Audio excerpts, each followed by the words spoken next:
Hey, what's up? Andrew Kramer here with VideoCopilot.net, and welcome to a very exciting tutorial. Today we're going to be taking a look at integrating some 3D animation with some live action footage. We're not using any 3D tracking or match moving. We're going to be using After Effects, and we got Sam Loya, so that's always a good thing. And when he's committing suicide, speculatively, that's also a plus. So let's take a look at the scene. We've got Sam up here on our 3D ledge. We've got the lens flare, and we've got some traffic, and wow. Now, don't worry, he's not going to kill himself because we didn't have the budget, but we did send him to the future. I assume the future is exactly the same. Only difference is there's more cars. Now, I will tell you this, that this video is actually a demo video that we sent to Bruce Willis when Sam Loya was trying out for The Fifth Element. And he was going to be the supreme being, or the fifth element, but he didn't want to dye his hair orange, and so there's a whole dispute. And the fact that he was not a woman was not that big of a deal, actually. All right, let's go and get started. This is going to be it's going to be great. So we have some footage of Sam on a green screen. Bam! Look at this. Got some money over here in the corner. That's how much we paid Sam. It was like $5 plus $2. So what we have here is a camera on a dolly, and we're sort of flying over the top of Sam. We've got a track marker there. Now on the website, we have a little behind the scenes video where I take this shovel and I beat Sam to death. But you can also see the other equipment that we used, like this crane and the tripod, and it's also on this dolly, and that's the shot that you end up with. So you can check that out. Go to the website, the blog, and we have the blog show, and there's a couple episodes there. You can check out, close that down. All right, so this is what we're working with. So let's take that footage, drop it onto a new comp, and the first thing we'll do is we'll key out everything else. So we'll choose Effect, Keying, Key Light, and we'll take the screen color, and we'll click in here. You can hold Control so that it'll sort of sample a range of like 5 pixels. And let's see what we got here. It's a little messy. It's not perfect. We'll turn the screen gain up to maybe 110. And that gets rid of a lot of stuff. So that's actually pretty good. Now we are losing a bit of Sam here. He's kind of disappearing, which isn't necessarily a bad thing. But, you know, assuming this were like a talented actor, we'd want to fix that. So all right, try to focus here for just a minute. Me and Sam, we just had lunch, and I told him I wasn't going to say anything bad about him in the new tutorial. Well, he's not here, so we will say whatever we want. All right, screen matte. Now the first thing we'll do is we're going to change the replace method from soft color to source. I usually like to do my spill suppression manually if I need to, because sometimes it'll introduce some weird artifacts. Now I want to go ahead and bring the clip white amount down just a little bit. And you can see that reintroduces the opacity in the area where it was kind of going away. So we just kind of bring that down until that's filled in a little bit better. Now we might also turn up the clip black amount just to get rid of any residual. And if we change it from final result to screen matte, we can kind of see what that's doing. We're basically looking at the alpha channel, and by adjusting this value, you kind of can get rid of the gray area, and so that it's a solid matte. And go back to final result. I like to have a little bit of information on what's going on. Sometimes I don't know, but in this case, I clearly don't. Now we want to screen pre-blur it, so we'll make it like 1, and that'll just soften the edges a bit. Now we can also play around with the screen balance. So if we look here closely, it looks pretty good. We're actually at 50, but if you move this around, you can kind of go in between the original edge and, you know, something that's a little bit more extreme. So it helps sometimes to adjust this when you actually have your background so that you kind of blend it. The thing is, Key Light is actually doing a lot of stuff behind the scenes, and this is a nice way to sort of blend between those. This is looking pretty good. I'm not worried about the little bit of green suppression because, we can take care of that a little bit later. But we do need to get rid of all this junk. What we can do is take the pen tool and maybe we'll start about here. And we basically want to mask Sam out. So we could take everything out, or we could take Sam out and reverse it. So we'll just create a shape around there so everything kind of goes away. We could hit M, set a keyframe for the path, and then we'll just modify it as the shot goes on. And this doesn't have to be perfect because the king did a pretty good job of getting rid of most everything, so we just want to make sure to fill it in. You can also set the mask to none so that while you're working, you can actually see what's going on a little bit better.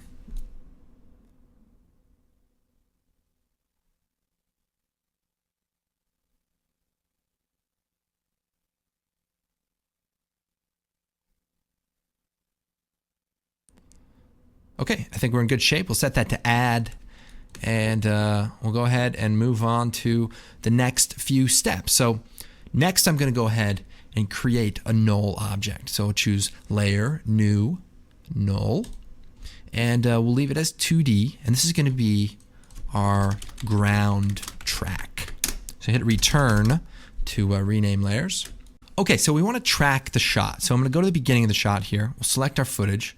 We'll choose a window, tracker, and then we'll click Track Motion.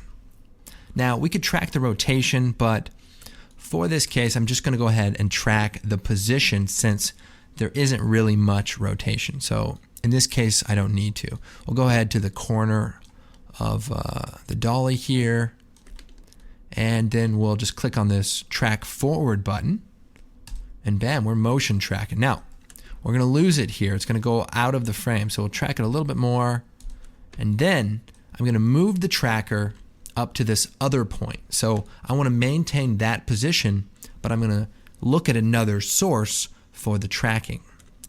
Now to do this, we just hold down Alt and then move the tracker.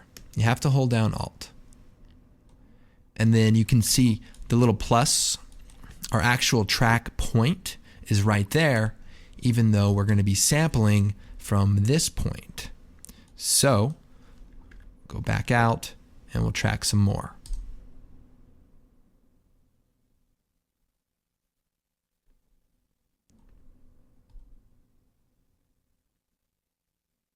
Okay, when it's done, we'll edit target, make sure we have that null selected, we'll hit OK, and apply. And yes.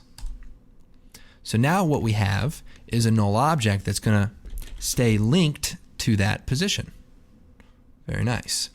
Now, what makes this technique work so well is that the dolly stays exactly the same distance away from the ground, or I should say the crane does. It's looking down and it's staying parallel with the floor. And what that allows us to do is cheat a 3D camera move. So let me show you how that works. What I'm going to do is hit F4. I'm going to make our ground track layer a 3D layer. And when I do that, nothing changes. It's just still right there on the floor. Then I'm going to create a new camera. Next, I'm going to get a glass of water because I'm thirsty. You can skip that step. Preset, we're going to use 24 millimeter, pretty close to what we shot with, and we'll hit OK. Now, I'm going to go to the beginning of the animation. Now, the next step is kind of important. What I want to do is parent my camera to the tracking data. But the tracking data is sort of backwards for a camera. So what I need to do is hit U. That brings up the position.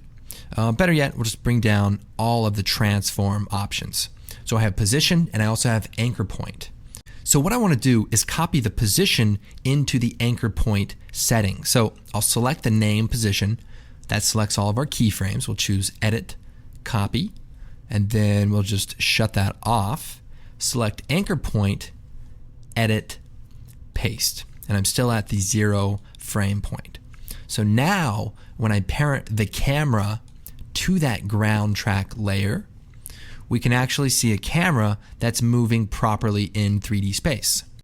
Now to show you, I'm just going to bring out some 3D layers. So I have this concrete layer. We'll bring it out. We'll make it 3D.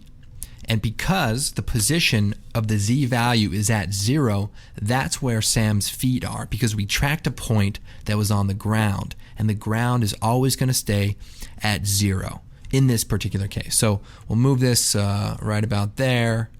We'll go ahead and mask off an edge for him to stand on. And let's go ahead and add a quick wall. So we'll bring this out, just kind of a picture of a wall, and we'll make it 3D. And I'm probably just going to move it right to the front here. And let's change it so that, line it up right about there. And let's move the anchor point with the pan behind tool up to the edge. And then we'll take the rotation tool and rotate on the x-axis, and we'll rotate it down like that. Let's go ahead, put this beneath the concrete layer. So now it's right in front of it. And maybe we'll duplicate it and we'll put it behind it. I don't know why. It's a really narrow building. But if we look at the shot now, we almost have this, 3D building. Let's see, I want to move this back a little bit. Move our wall back a bit. And I can probably scale it up too, just to give you a little bit more perspective. And you can see here that we have sort of a 3D looking scene. Now we want this to be even more impressive than just using 2D pictures, although this is a great solution, and we actually have a tutorial called 3D City on the website. And it's got a lot of great information about manipulating 2D pictures to create some pretty impressive looking buildings. So you could essentially do this entirely in After Effects. But I want to kind of show you the workflow and some of the other cool things that you can do. So this is the basic idea. Let's go and take it to the next level, literally, because it's going to be like 11 stories. All right, I'm just going to delete the concrete layer there. So we have a ground track. Now we have a very important element that's about to come in, and that is a matte painting of the ground of the city street down below. And the important thing here is that I want to composite the street in After Effects, but I want to create the 3D buildings in a 3D program. So the important reason why we do this now, and I bring this into my comp, is I want to position the matte painting in 3D space before I move into my 3D application so that I can build my buildings relative to the distance of the street. So I'm going to move this down, maybe scale it up a bit. Now if we look at the top view, we can see we have a camera right here, we have our ground layer, and we have our matte painting down here. So we have the camera, the ground, and the matte painting. So we could take the matte painting and maybe just move it down further, but either way, that's how far away the building's going to be. So we'll go back to the active camera, zoom in here a bit. We'll go and just use one for now. Now before we jump into the 3D stuff, let's come over here to Photoshop and take a look at the matte painting and the workflow there. So basically, I started out with a picture, and I positioned it so that it was kind of a straight, more easy to work with image. And slowly I began to paint out some of the cars. So, you just start using the clone tool, and you basically just want to start removing stuff. And you can do that by taking the clone tool and you basically zoom in, you sample part of the street that's unaffected, hold down Alt, click, and then we just come over here to the car and we sort of just kind of paint it out. And, it just takes time, And by the end of it, you have something like this, and then you can copy that, extend it, you kind of paint these little grates in different places so it looks like there's a lot going on. But ultimately, we want it to be a flat area. And we can always add like mailboxes and street lights and a bunch of other stuff. But in this case, I just kind of try to keep it simple. Okay, back inside of After Effects, I want to export my camera and my track layer and my matte painting down at the bottom into a 3D program for reference. So we're going to be using a very cool script that we can find online. Search for AE3D, and it's an amazing little script, and you basically download it, and we're going to load it up into After Effects, and it allows you to export your data to various 3D programs. Now, there are other ways to export your data from After Effects to 3D programs. So you can always search for AE to, Cinema 4D, or AE to, DAZ 3D Deluxe 2001, or whatever program is out there. So very good. And Blender also has a really cool one too. So there's plenty of 3D tools out there. This one just happens to be very useful and uses 3D Max, which we'll be sort of taking a look at. So I'm going to choose File, Script, Run Script. We're going to go ahead and open it, and it creates some cool options. And what I'm going to do is choose 3D Max. I'm going to go into the options, and we're going to set the scale to 1 to 10. We'll close that. And I want to select all of the important things. I'm going to take the camera, the ground track, and the matte painting. And those are the 3 things that I'm going to need. So we'll choose Export here. Takes a moment, and it's done. So then we're going to jump over here into 3D Studio Max. Okay, so I know there's a lot of 3D programs out there like Cinema 4D and Maya, and I really try to keep my 3D integration very generic so that you can apply it to other programs. So I know there's going to be some people saying that, oh, I use After Effects with Cinema 4D, or I use After Effects with Blender. So hopefully they're generic enough that you can find the information you need. And then obviously there's going to be someone that's saying, oh, I use 3D Max, but I use Combustion for compositing. Can you show me the After Effects stuff in Combustion? Absolutely. All right, let's go and get started. We're in 3D Max here, and I'm going to bring in that script that creates our camera and the null object. So we'll drop that in, and automatically we can see we have a camera, we have the null object that's at the ground plane where Sam is standing, and then we also have another null object that represents where the street level is. So our buildings need to go from the bottom of Sam's feet all the way down to the street level.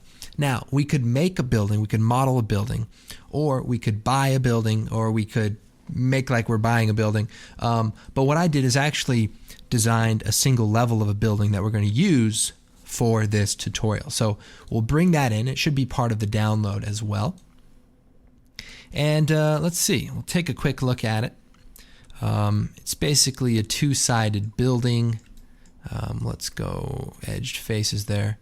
And you can see it's just, it's partial. But it should be everything that we need for this tutorial. So we'll select the building really quick. Come over here. We're going to affect the pivot center to the object. Then we'll uncheck Affect Pivot. And then we're going to move the building. So right click, and we're going to move it over here. And let's change the perspective to look through the camera. So now if we move forward to the end here, we can see our building. I'm going to go ahead, move it up here, maybe slide it over. Now if we look at the After Effects project, at the end of the animation we can see Sam's feet are just at the edge. So we want to try to match that. So if I move the building back just a bit, something like that should be good. So we can kind of look at the animation. Pretty good. Now we'll zoom in here. The top of the building is lined up with that null object. So that's the ground level. But I also want to go ahead and duplicate our building. But before we do that, let's go ahead and add some textures and make it look, halfway decent. So we'll hit P, select the building, and let's rotate around to the front here. And what I want to do is go over here to the Modify, and we're in the Editable Poly mode. So I'll go ahead and take the face selector, hit Control A, which selects all of the faces, and then we want to come down here to the bottom where we have Set ID. And this is basically a way to say, this is a wall, this is a glass window, this is a pillar. It allows you to select faces and designate them in a certain way. So we're going to set the ID to 1, which is already set. but I also want to give an ID for the windows. So we'll show the edged faces, and we'll control click on all of these window faces.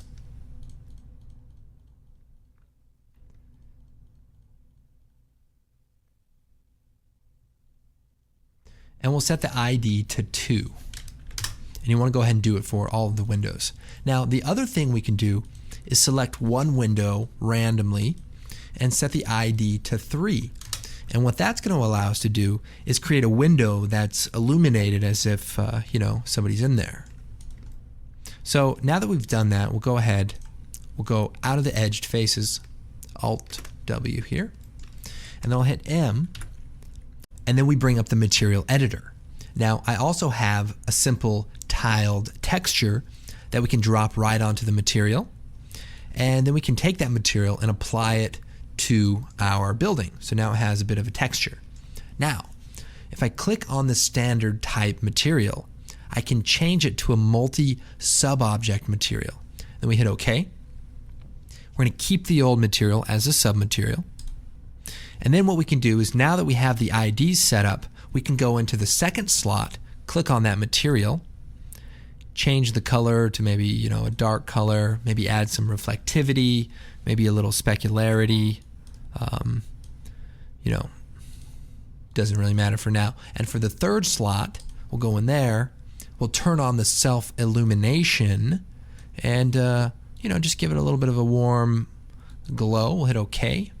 We can close that. So now we can see we have something happening here. It's starting to look pretty good. So these are just the basic ideas, and you can take it to the next level and work on your building. So we'll go back to the camera, and I want to duplicate. By the way, I need to come out of the edit mode, and I want to duplicate the building. So if we hold down Shift, drag it down about right there, we're going to make a copy. Let's say we'll make 3 copies. We'll hit OK. So now the building goes all the way down, but does it line up with the bottom? It actually goes past it. Now, we could take this last building and delete it and maybe just have 3 stories, or we could take all of the buildings and scale them down. We'll move them so that they're right between the ground and the top. And then I'll go ahead and move the building back into place where Sam's feet are going to be standing. And we can cheat this some more. We could scale the building, make it a little bit thicker, move it over about right there, something like that. Now the next thing we want to do is duplicate the building. So we'll hold down Shift again. We can slide it over, copy it. We can make a few more buildings this way, and we probably want to rotate them so that the finished sides are facing the camera. And then we can hold down Shift, duplicate it again. We could put 2 buildings together so it looks like one building, so that they don't all look exactly the same. Or we could delete the top off of one of the buildings so that we have some varied levels. Or you could be really clever and model a bunch of buildings, but that's crazy if you ask me. So this is looking pretty good. So we want to add a couple of lights. We'll come over here. We'll add a standard Omni light. Maybe move it around a bit. Maybe another one over here. Now we probably want to turn on the shadows, so we'll select the light. Turn on, let's see, shadows. We could do ray trace shadows for both of them. And that'll make nice, hard edge. Okay, so I've added a few more lights, some with shadows, some without shadows, and this should look pretty good. Now, we have an alpha channel built in, and I want to go ahead and render out the sequence. So we go to the render settings. We want to set the active range, 720p. We want to set a file output, probably a TIFF. We'll make it 16-bit, store the alpha channel, OK, and we'll click save. So we'll render that out, and we just click render right here. Now, by the way, we want to make sure that you have your renderer set up, and I probably should have mentioned this earlier, but you probably want to make sure that your renderer is set to mental ray instead of the default scan line, and the mental ray materials are all tied in. So then we'll render that out, and then we want to render another pass, an ambient occlusion pass. So to do that, hit M. We want to create a new material. So we'll click standard. We're going to go to the mental ray material, and we're going to click on the surface, and we're going to add an ambient occlusion map. Now we need to turn the samples up to maybe 45, the spread to 1, and the max distance, we'll set that to 50, and then we'll play with that so that you can see what it's doing. Now I'm going to come over here to the processing, and we're going to change the material override. And we're going to basically say that I want all the materials to render using this one material. So if we then take a look, F9 will preview it without actually saving the frame.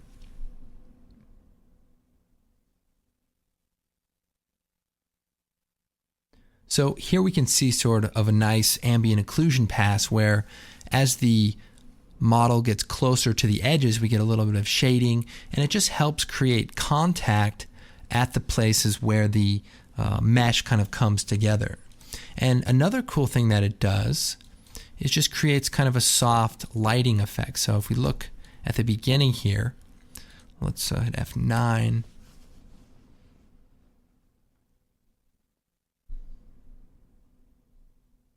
You can see that we have a little bit of soft shadows happening. So that's really nice. Now we can turn up the max distance, or we could turn it down to say 10.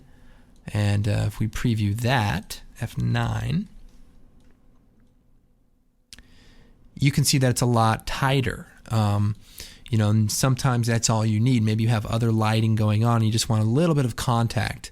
That's a great way to do it. Or we could turn it up higher, maybe 150, and create, you know, a really soft result. Okay, so pretty cool. I'm probably just going to have it set to about, I don't know, 75, and that way it'll render nice and fast. So then we'll go back in here, set the file to be building _ AO, ambient occlusion, and we'll save that out and re-render it again. So we have sort of two passes that we're going to be using. And by the way, for the ambient occlusion, you want to go ahead in your environment settings, make sure the background color is white, and then it will render out properly, and then when we use the certain transfer modes, we'll get the result that we're after.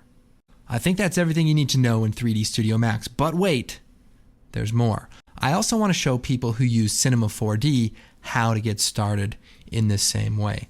Now, I was able to find a cool script by Paul Tursley that actually allows you to export your After Effects stuff to Cinema 4D. So check this out. You can download it.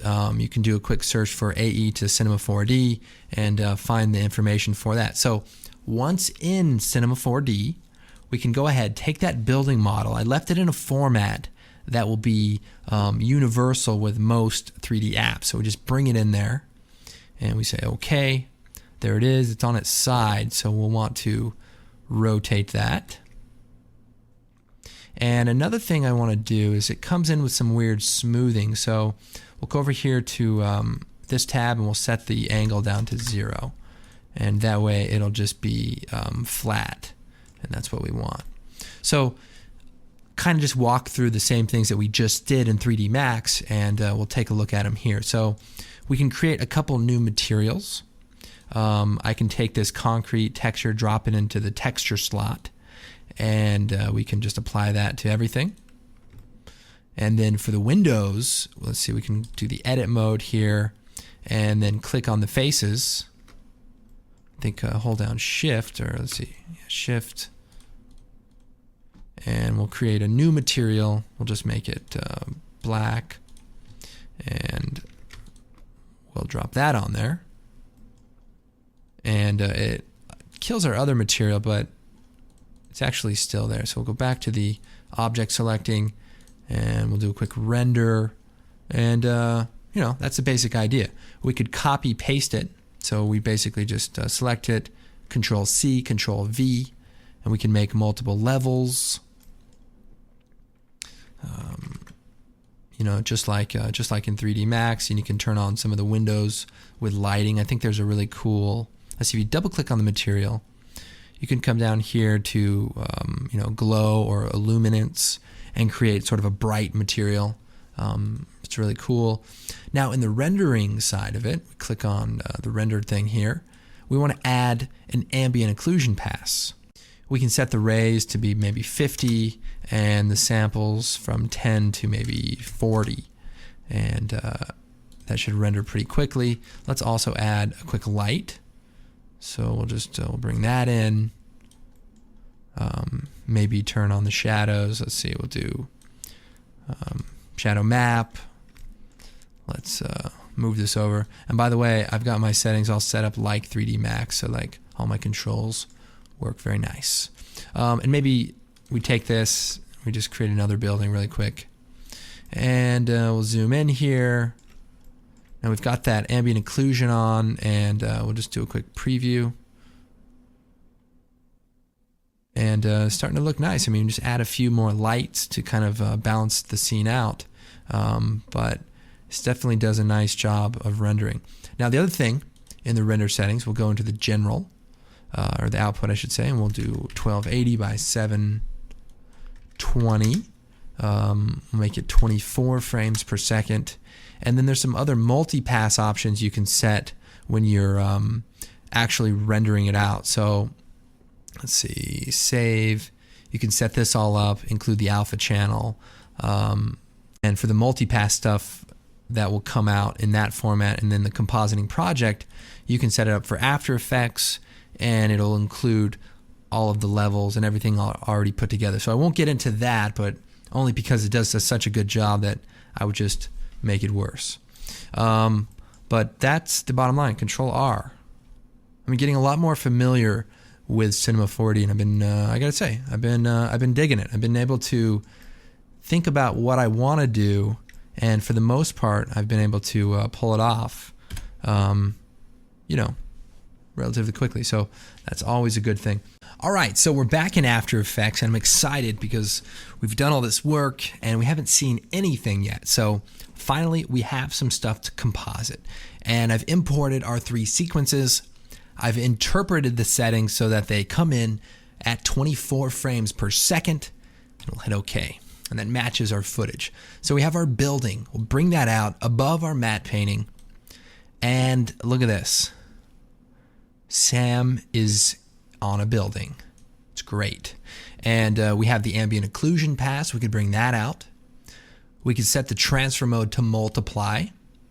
And it may be hard to see. And in fact, what I should do is take our 2 passes and pre-compose them. So we'll choose Layer, Pre-compose, and we'll call this the Building Composite. Okay, and then we'll double click on it. And let's do some work here. So first, we'll take our building and let's turn the brightness up a bit with a curves adjustment. So we'll add that curves, punch it up a bit here. And that ambient occlusion really gives us some nice detail around the edges. So now the other thing I want to do is add our alpha back in, because with that ambient occlusion pass, we no longer have an alpha channel. So if we take our building footage, duplicate it, Control D, put it on top, and see it does have an alpha channel. It has transparency built in. And what I'll do is set that building to the mode of stencil alpha. And what that does is basically cuts everything beneath it out of the picture. So pretty simple and pretty nice. Now one thing that can come up is we can start to see a little bit of a white edge around our alpha. And what we can do is just create a black solid, put it at the bottom, and what that will do is basically get rid of that white blending with the empty pixels. And it's basically the ambient occlusion pass by itself is white. And what it'll do is counteract the ambient occlusion white from fringing over that edge. So you can kind of see the difference there. And our alpha channel is intact. So we have our building composite. We'll close that. And now we're back in our main comp. Now I probably want to, color correct this a little bit. So we'll go to the curves. Maybe we'll go for, something a little darker. Now I may want to add some shadows to Sam, and maybe color correct him also for that matter. So let's just add a quick curves adjustment with a tint adjustment right there at the bottom. It's I think it's cut off there, but quick tint, maybe 40%. We'll put it above the curves, and we just want to add a little contrast and try to match our scene a little bit. Now we'll go to the red channel and bring the red down a bit, and maybe to the blue channel. Just punch it up a bit. Just try to match it as best you can. Also, we want it to be a bit darker.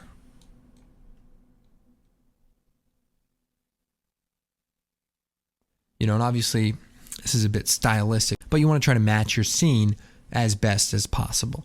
Now I also want to add some shadows to our ledge here. So let me show you how we would do that. Let's create a black solid. We'll put it below the SAM footage, hit F4, make it a 3D layer, and basically what we want to do is overlap it with the ledge. We'll shut it off, and we're just going to create a shape around the ledge.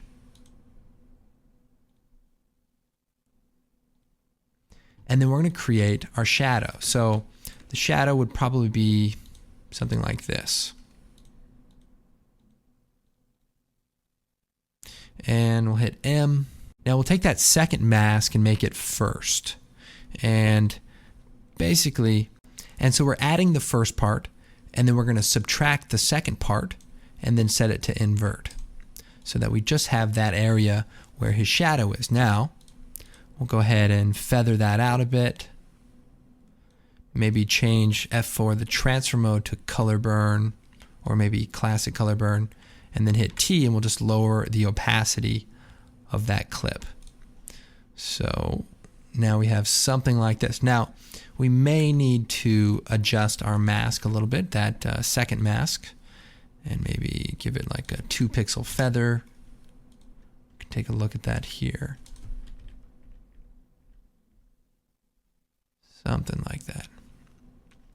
And remember, since we're not dealing with exact values, you may want to tweak that and maybe keyframe it or something like that so it stays lined up with that edge. But most of the work should already be done by our tracking data. So you can see we have a little shadow integrated. And another thing we may want to do is add a little bit of a glow to our windows. So we'll open up the building composite. Let's create an adjustment layer. We'll put it below the alpha, the stencil alpha that we added, and we'll add a quick stylize glow. And it's a little bit bright. We can bring it down a touch. We can even change the color to the AB color down here. Maybe something a little warmer.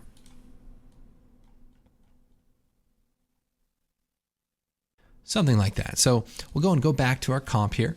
Okay, so now I want to start working on the traffic down below. So let's pre-compose our matte painting. We'll choose Layer, Pre-compose, and we'll call this, Street. We'll move, we'll leave all the attributes. We'll hit OK. So when we double click on it, it'll be the original size of the comp. Now, if we go into the comp settings, remember our street wasn't quite long enough. So let's turn this up to maybe 2800. And we'll slide this over, we'll duplicate it, and we'll slide the copy over. Let's just make sure that that's long enough. And it's pretty close. We'll move it over there. I would say that's pretty close. This should work for now. So we'll go back into the street comp. Let's figure a way to blend these together. So we might, we'll put this on top. Something like that, and go back. Okay, so that looks pretty good, and we'll work on the color correction in just a moment, but let's jump back into the street comp, and I need to add some cars and some lights, and we just want to add some activity down there. If anyone came to the presentation in LA, there's this idea I had for this collection of pre-keyed hobos that you could composite into the shot. They're walking around, maybe they have a little fire. It's a pretty good idea. So think about that. What I actually have now is some cars that were created, in Photoshop. Got little optical flares on there that I rendered out of After Effects, and we got some lighting that are part of this project, so you can check those out and build your own. Now, what I'm going to do is bring these cars out. So we'll just bring out all the cars right on top. Now, they're perfectly sized because they come from this image, and we just want to move the traffic around. So we'll just randomly sort of put the cars in different places. Now, you could even render out a particle system that randomly, varied the speed and, had the cars driving all around. You can even maybe add some optical flares to flicker the lights or, whatever. Now, what we're going to do is we're going to select the cars, hit Control D, and then we're going to move them over. And then we're going to hit Control D again and move those cars over. So we're sort of manually adding a bunch of traffic. And then what we can do is we can create a null object, take all the cars, parent them to the null object, and then we can just sort of animate this null object. So we'll hit P, we'll go to the beginning here, we'll hit P, set a keyframe for the position, we'll move forward, and then we'll just, slide the traffic. So, you want to play with that to get the speed right. You don't want them to be too fast, you don't want them to be too slow. But then what you can do is, duplicate more of the cars, slide those over so that when the cars in front go off of the frame, there'll be more cars to follow. And then to really make it look good, you want to go into, variable individual cars and keyframe the position as well. And now there's expressions and other things that you could do, but I figured this would be the simplest way to demonstrate this for the tutorial. So what I've done is I've just self-animated a few of the cars so that there's a little bit of randomness going on. So like this car is a little bit faster. We'll keyframe the position so that it speeds up quicker than the other cars. But, there's expressions and other things you can do, but this is just the simplest, easy, manual way to do it for the tutorial. So excuse me for being lazy. Okay, so we look at this. We have the mighty traffic down beneath. We probably want to add some color correction, so play with that a little bit there. Maybe, just slide this around. Now, you probably want to make it pretty dark since it's so far away and it's nighttime, but, this is where you can also just take a little bit of, creative license and just make it look however you want it to look. And, that's looking pretty good. Now, here's a step you don't have to do, but hey, if you want to add some lens flares, you should. We're going to add a light, and we'll make it green. We'll hit OK, point light there. And we can't quite see it, but it is affecting our ground layer. So we'll take our matte painting, hit AA, turn the accept lights to off, and that way it won't be affected. Then we'll take our light, hit P, and we're going to set the Z position to 0. And that way, one, we can see it, but also it'll be in line with the top of the building. So maybe it's a light, a safety light on the outside of this building. We'll create a new solid. This will be our optical flares layer. We're going to be using a plugin by Video Copilot called Optical Flares. We'll click on that, and we'll go into the options here. Now, we could use this preset, or we could come over here to the preset browser, and we've got a cool one in here called, the 50mm prime is pretty nice. Maybe the Sanker 16, let's try this one out. We'll hit OK. We'll set the position mode to track lights. And guess what? That's about it. All we have to do, we can either change the render mode to on transparent or just change the mode here to screen. Now I'm thinking that light is a little green, so let's hit AA. We'll bring the saturation out of the light a bit. And one thing that you can do that you don't have to do, but if we color correct our lens flare with a curves adjustment or something, we can give it a little bit more punch.